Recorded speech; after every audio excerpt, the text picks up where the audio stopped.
This is what I feel. It's really a heritage, how do you say, resource for us. It's something that had belonged to us even before we were all born. Our ancestors already did it and all that. And with the introduction of steel, parang nawala yung bamboo. We should return to that because they're very, very strong structures, no? And the only thing, everybody, almost 100% of people say, oh, the book, but that's so easy to treat.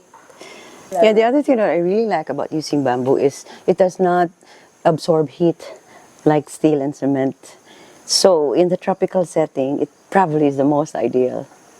And it being round, in architecture we learned that the round structure is the strongest. Apart from a square or triangle, the round is really the strongest. So can you imagine? It's like using a pipe, a GI pipe. That's really how strong it is. So it's amazing. That my inspiration is my parents, because my parents in our neighborhood, my grandfather and my father built the church, because he emphasized to us that you cannot ever do anything alone when you want to fulfill your dream.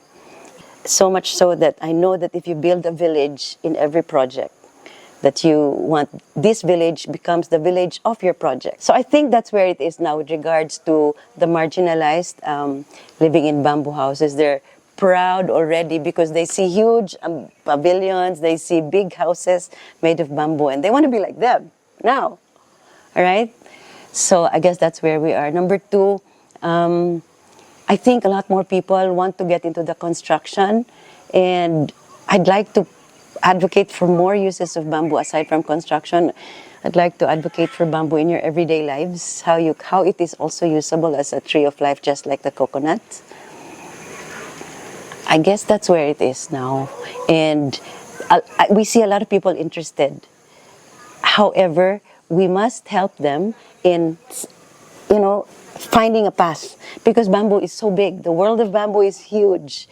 And though you want to be in construction, you just might want to specialize in bamboo bathrooms, or bamboo kitchens, or bamboo walls, or bamboo floorings. You always have the end in mind. I think if we go that path, we will have a bamboo industry that's really well set, grounded. I wish to see that. Well, I always say there's nothing wrong or right in this world. There are only consequences. So when you want to decide something, don't think of it in terms of right or wrong. Just think about the benefits or the consequences.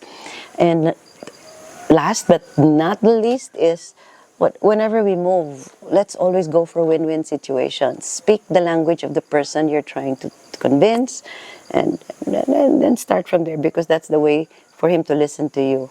When you speak his language, what are the languages of people, right? If you're talking to someone that's marginalized, his language will definitely food to eat and schooling. If you're talking to a developer, his language will be profits and safety and security of his project. If you're talking to a student, you can talk about how his thesis can be guided. So speak the language of the person you're talking to about bamboo. It'll be okay.